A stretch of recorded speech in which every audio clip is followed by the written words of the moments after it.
Hi St. Peter's Sunday School friends. My name is Miss Julia and these are my children Evelyn and Max. And today we are here to talk about the plagues. This is on page 78 of your Sparks Bible. So what we're going to do first is we're going to read the plagues, and you guys are going to find squiggles on each page. And then we're going to talk a little bit about it. And then we have an activity and a snack. All right? So here, let's get started. The plagues. That's okay. She's okay under the table. We have a puppy here with us today. Her name is Luna. You might see her when we do our activity. God gave Moses a big job. Moses had to stand up to a very stubborn king who was making God's people work as slaves. God told Moses to go to the Pharaoh and say, "Let my people go." But Pharaoh said, "No, I will not let God's people go." Pharaoh wanted the people to worship him, not God. So God used 10 ways, called plagues, to change Pharaoh's mind. Here is the picture. Can you guys find squiggles? Right there. Okay, Max, get the second page then, okay? This is the picture. Can you guys find squiggles? All right, he's right by Moses' foot if you missed him. Oops. So, God turned the Nile to blood. The Nile is a river. The river began to stink. Ew. Pharaoh watched the river turn red, and he knew his people could not drink, and Pharaoh still said no. God then sent frogs to hop everywhere, even into the beds.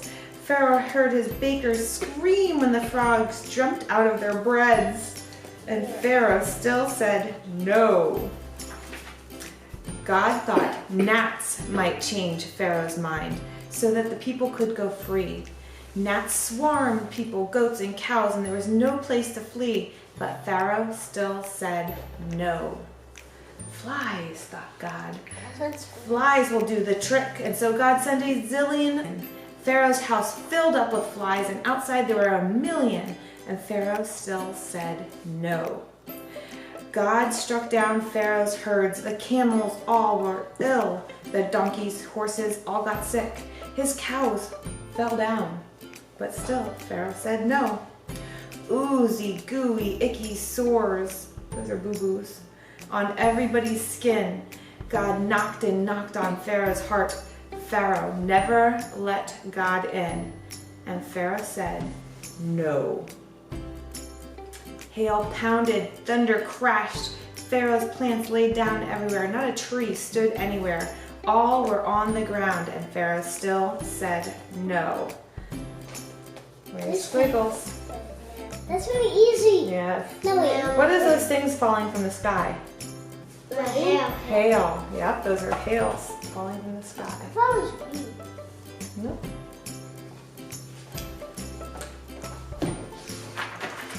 "Let my people go," said God, "or I will send down a swarm of locusts to devour what's left, to do your land more harm." And Pharaoh still said no.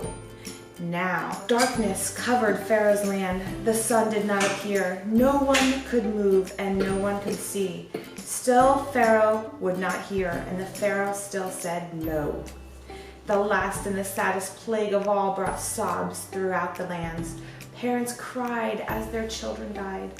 Finally, Pharaoh changed his plans, and Pharaoh let God's people go. Where's squiggles? Right there. There we go. See squiggles there? He's right there. Mm-hmm. So there's a little star with a little question. It says, what plague would you least like to have come to you and your family? There's the star. Yeah.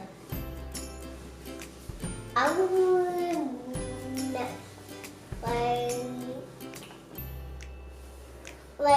like a tornado or something. So maybe the one where the hail pounded and thunder crashed down and plants were laid down everywhere? Yeah. Yeah. How about you, Max? Which is the worst one for you? I already do trees. Which one? Same one. Yeah. The same one? I think mine would be the worst one would be the last one when their children were dying. That would be Oh just yeah, horrible. that's my worst one. That's your worst one too? Okay, we're gonna talk a little bit more about these crazy plagues. This is a strange and powerful story in the Bible, and it's God showing how strong He is. So let me ask you this. Who do you think would win an arm wrestling competition? A first grader, like Evie, or a 10th grader? 10th grader. A 10th grader. And who do you think, Max, would win a race between two kids? If one kid had big floppy boots on that weren't tied, or the other kid who had running sneakers on that were all tied up tight? They would. They would win, the running sneakers one? Okay, so you know what God did here? He decided in these plagues to have a contest to show the people of Egypt who actually has all the power. Pharaoh didn't listen when God said, "Let my people go." So he sent the plagues onto the land of Egypt. And one by one, each plague was designed to show off God's power. The first plague, when he turned the river into blood, guess what? He was proving to the people of Egypt that he was the true one and only God. Because guess what the people of Egypt did? They believed in a false god and a river god. And so he was saying, if you have a river god, then why am I beating that river god? He won, right? Who won? God always wins. Yeah. Yeah? And guess what the people of Egypt couldn't do? God always wins because he has magic. Well, Santa has magic. Santa has magic, but God isn't magic, he's powerful. Yeah, he's powerful and he can make stuff. Yes, he made the whole world. Okay, let's move on. That river water was disgusting. It was bloody. Can you imagine taking a bath in blood? Ew. Or having to drink blood? Yeah. Oh, that's terrible. So everything in life that you would use water for would be now blood. That's horrible. There's one more thing. God just wasn't sending all random plagues. Every single one of the plagues, he was showing the people of Egypt that he had power over their gods. Do you know that the people of Egypt had a frog god? How funny is that? Can you imagine believing in a frog god? No, I can't either. I think they were worshiping and trusting a frog god instead of trusting in the God of heaven. So our God was really showing his power, showing his might, but with these plagues. Okay? Let's talk about the other plagues. There were lice, flies, boils, which were the boo-boos, hail, fire, and dead animals. This was not pleasant stuff. It's all terrible stuff. You see, because all of those people in Egypt trusted in God, someone had made up. They trusted in ideas and people, and all of those people and all those things let them down. Only our God is consistent and always there for you. Our God is in everybody's home. God is in all of our hearts, yes. So when I say, what are you trusting in? Are you trusting in your friends or just random stuff? Are you praying to things in your bedroom that you like gemstones? Or are you trusting in your God? Trusting in it. Trusting in our God. Right, Max? Yeah. Okay. We always trust our God. Yes, that is the only safe place to ever trust in God, who made heaven and earth and everything in them. Whole world. The whole world. Okay, so now we are going to do our activity. You know what we're going to do? What? Leapfrog. All right, let's go do it. Evie and Max are ready to play leapfrog. They know the game. Evie's going to jump over Max's back, and then Max is going to jump over Evie's back until they get all the way down there to the other end of the kitchen. Okay? Yeah, all the way to the oven. Yes, all the way to the oven. All right. See if you can do it 2 times. Yeah. Okay, go for it. Wait, we go back. Down and back and down and back. Okay. You got it. Whoa, good leapfrogging. Max kind of got it. Whoa. Okay, turn around and come back. Oh.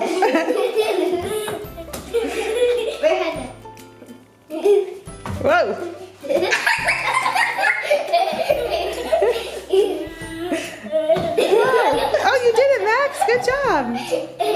it. Oh, nice one. One more try. I can't believe Luna isn't over here seeing what's going on. Whoa. Okay, this is fun.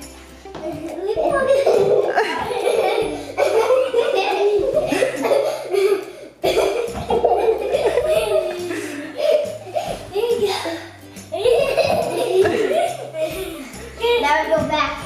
Turn it around. How many times do we have to do this? This is the last time. You're getting tired. Get down.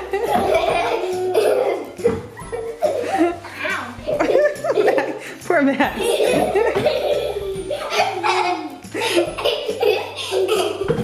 Whoa. Good job, guys. High five. High five.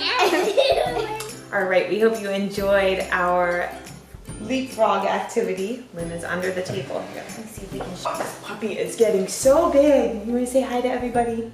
Say hi. Oh, yes, I know. Oh my goodness, I know. You're so sweet. Okay, but we're doing food now, so you can't be at the table.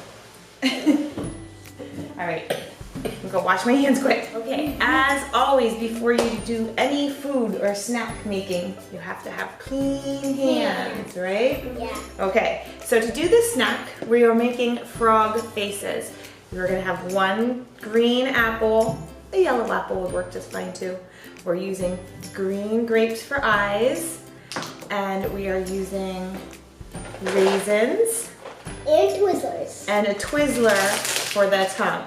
So, I forgot the peanut butter over there. Do you want to grab the peanut butter? Okay, grab it. If we were in church, we couldn't use peanut butter for this snack, but since we're at home and nobody in our home has a peanut allergy, we're gonna use peanut butter. But you could use almond butter or any other nut butter, or you could even use Any cream other butter. cheese. Any cream cheese butter or anything. Yeah, anything like that. Cream cheese Or would work Or fine. regular butter. Or, well, that might be kind of gross, regular butter. But cream cheese would be good. Yeah, cream cheese butter. Okay, so we have all of our ingredients here, and you need a knife, and the adults should use the knife. So what we do first is we're gonna cut 2 slices of apple. Each frog face needs 2 slices of an apple.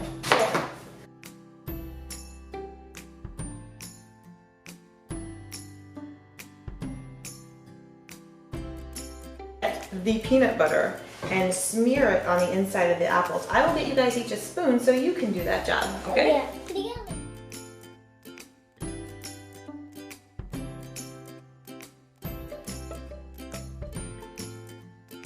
Smear it all over it. And I have a lot of peanut butter. Makes it yummy. Peanut butter. Now I'm gonna take the green grapes and just cut off the one end so it's kind of flat. It makes it stick easier in place so his eyeballs don't go rolling off his face. Yeah.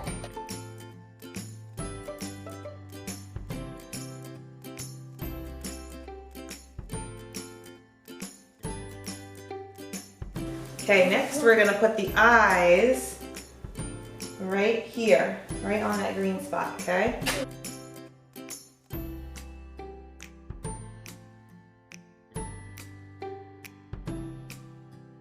We're gonna get 2 raisins and we're gonna Wait. That already looks kind of cute. It already does look kind of cute. We're gonna put a raisin on each of one of Can I put these. Yeah, here. Where should I put it? On the grape. Dang it, I've got peanut on my hand. That's okay. Where should I put it? On the eyeball. No. No, on the eyeball. Okay. One on the eyeball. You have to hold it and smush it, kinda.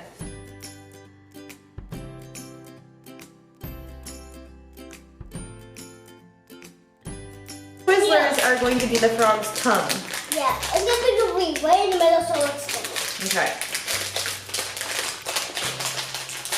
Mom, can I take this while we're doing Well, it? we're only gonna, these are pull and peel Twizzlers. I didn't realize you got pull and peel Twizzlers. I thought you had regular ones. Oh, that's pretty good. But what we're gonna do is we'll just cut it here. No, wait, what kind of bag? I need help with that. They're called pull and peel, meaning you pull them apart.